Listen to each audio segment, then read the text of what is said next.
बिस्मिल्लाहिर्रहमानिर्रहीम, अस्सलाम वालेकुम। लाखों करोड़ों दुरूदो सलाम मोहम्मद मुस्तफ़ा सल्लल्लाहु अलैहि वसल्लम और आले मोहम्मद पर। मैं हूँ उमर दराज गोंदल और आप मेरा फेसबुक और यूट्यूब चैनल देख रहे हैं। नाजरीन, वो कहते हैं ना कि छठी का दूध याद दिला देना।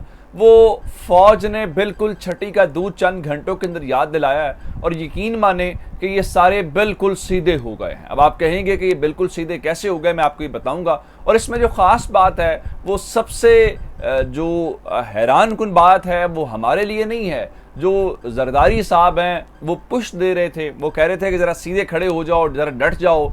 उनके लिए सबसे ज़्यादा परेशानी की बात है, वो ज़्यादा हक्के बक्के रह गए हैं किस बात के ऊपर कि जो साबिक वज़ीर आज़म नवाज शरीफ हैं और पार्टी के कायद नून लीग के उन्होंने हद पार कर दी है। और इस वक्त एक पूरी मुहिम चल रही है। वो मुहिम क्या है मैं आपके सामने वो भी रखूंगा।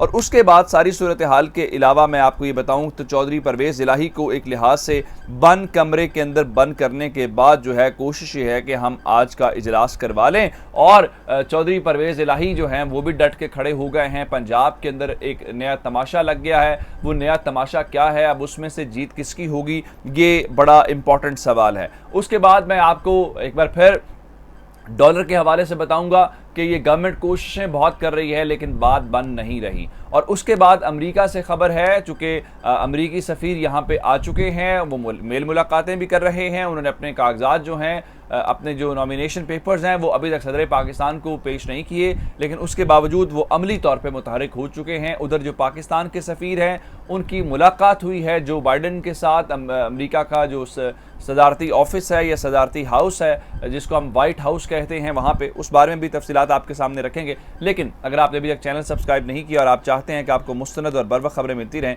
तो हमारा चैनल सब्सक्राइब कर लीजिए, बेल आइकन के ऊपर क्लिक कर लीजिए ताकि हमारी आइंदा आने वाली वीडियोज़ बर वक्त आप तक पहुँच रहे। इस वक्त मामला है क्या? मामला इस वक्त ये है कि मैंने आपको रात को एक बात की थी। मैंने आपको कहा था कि फ़ौज ने इनकलाबियों की हवा निकाल दी है। मैंने कहा था कि ये असल में जो DGISPR ने बातचीत की है ये इमरान खान के ख़िलाफ़ नहीं है, बल्कि ये सिर्फ़ और सिर्फ जो है वो वहाँ पे जो क्या कहते हैं कि नवाज शरीफ और उनकी पार्टी है उनके ख़िलाफ़ है। असद उमर साहब ने महर बुखारी के शो में बैठ के बड़ा वाज़े तौर पे कह दिया है और ये बड़ा हैरान कुन और अजीब है कि पाकिस्तान में हालात इस नहज पे पहुँच गए जहाँ पे उन्होंने कहा कि अगर नेशनल सिक्योरिटी का मामला भी आए तो उसके ऊपर जो फ़ौज की राय है वो एक राय है, वो हरफ़े आखिर नहीं उसको समझते, जिस पे सब बहुत हैरान कुन हुए। फिर आरिफ हमीद भट्टी साहब जो हैं वो काशिफ अब्बासी वाले शो के अंदर बैठे हुए थे। उन्होंने वो तनकीद वाले मामले के ऊपर कहा कि हक़ाइक़ जो है वो दुरुस्त बयान नहीं किए जा रहे। उनका जी हमें तो हक़ाइक़ बयान करने की इजाज़त ही नहीं है।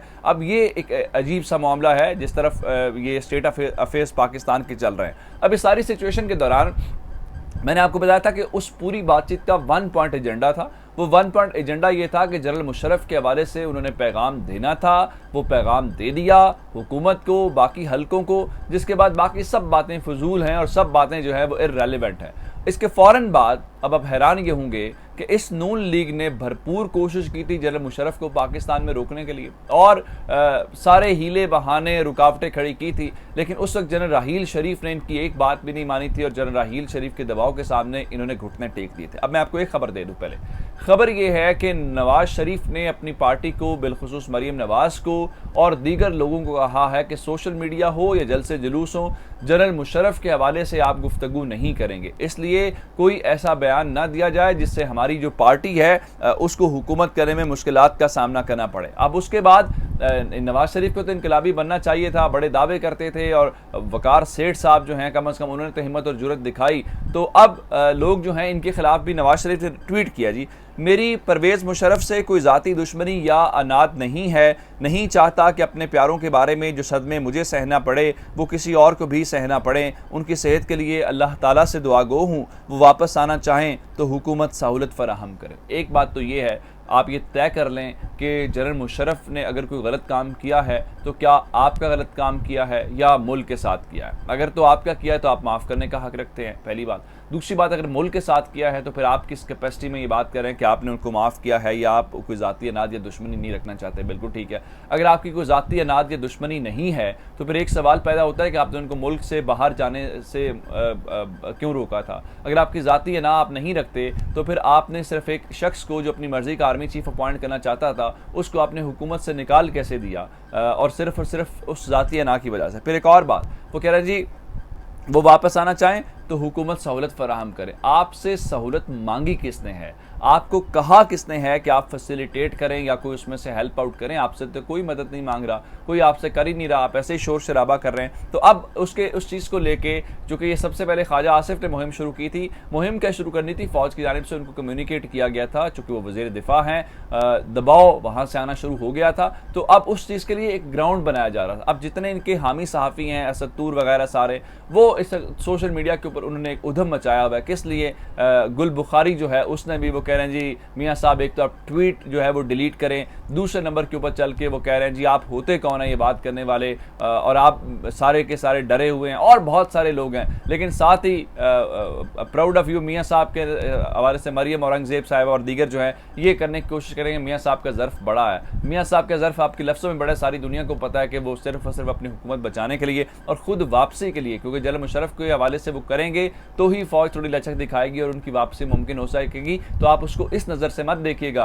कि वो जनरल मुशर्रफ के हवाले से बेसिकली कर रहे हैं, वो अपनी वापसी का जो रास्ता है वो खोलने की कोशिश कर रहे हैं। और अब इनकी पार्टी के बयानात भी नहीं आएंगे, जिस तरह मैंने आपको बताया कि रोक दिया गया है कि आप इस मामले के ऊपर कमेंट नहीं करेंगे। अब ज़रा मैं आपको चौधरी परवेज़ इलाही वाले मामले से बताने से पहले, ये हुकूमत चल नहीं रही, आप जो मर्जी बयानात देते रहे, आप जिस मर्जी की सपोर्ट ले लें, ऑन ग्राउंड फैक्ट्स आपके खिलाफ हैं।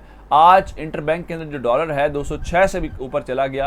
ये पाकिस्तान की तारीख एक मुनफरिद रिकॉर्ड है, लेकिन उसके बावजूद सब शांति और अमन की बातें की जा रही हैं। अब इसका कौन जिम्मेदार है, किसी को पता नहीं है। अब आते हैं चौधरी परवेज़ इलाही वाले मामले के ऊपर। रात को जब मैंने आपको अपडेट किया था तो उस वक्त तक पंजाब असम्बली का इजलास नहीं था, और उसके फ़ौरन बाद जो है पंजाब के गवर्नर ने जनाब क्या किया कि उन्होंने इख्तियारात इस्तेमाल करते हुए जो यहाँ पे असम्बली का इजलास है उसको बर्खास्त कर दिया, और कहा जी ये 40वां इजलास जो है बर्खास्त किया जाता है, और 41वां इजलास जो है आज दिन 3 बजे ऐवान इकबाल के अंदर बुलाया जाएगा। जिसके फ़ौरन बाद चौधरी परवेज़ इलाही ने 40वां जो सेशन है वो शुरू किया और वज़ीर ख़जाना को कहा कि आप आके यहाँ पे अपना जो है वो बजट पेश करें। लेकिन उन्होंने बजट पेश करने के बजाय कहा जी हम गवर्नर के इख्तियारात को मानेंगे। अब उसमें 2-3 चीज़ें ज़रूर हैं।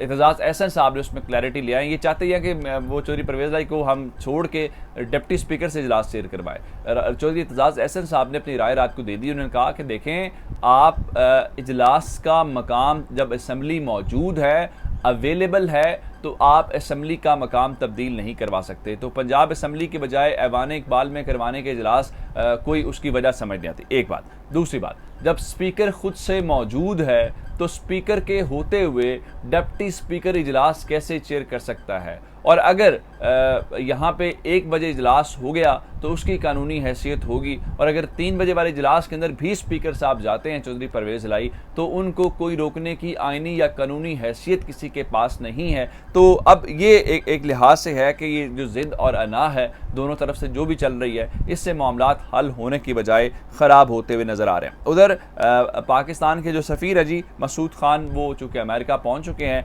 वाशिंगटन के अंदर वाइट हाउस के अंदर वो एक फॉर्मल इवेंट के अंदर शरीक हुए और वहाँ पे फ़ोटो सेशन हुआ, और वहाँ पे उनकी जो अमरीकी सदर बाइडन हैं उनके साथ मुलाकात भी हुई है। और अमरीकी सदर बाइडन के साथ जो मुलाकात के दौरान बताया गया है कि जो बाइडन ने कहा है जी वो पाकिस्तान के साथ ताल्लुकात जो मजबूत बुनियादों के ऊपर आगे बढ़ाने के लिए ख़्वाह है, और ये एक बड़ी डेवलपमेंट है अभी हालिया गवर्नमेंट की तब्दीली के बाद के अमेरिकन इस किस्म की बात करें। अपना बहुत सारा ख्याल रखिएगा। खुदा हाफिज़।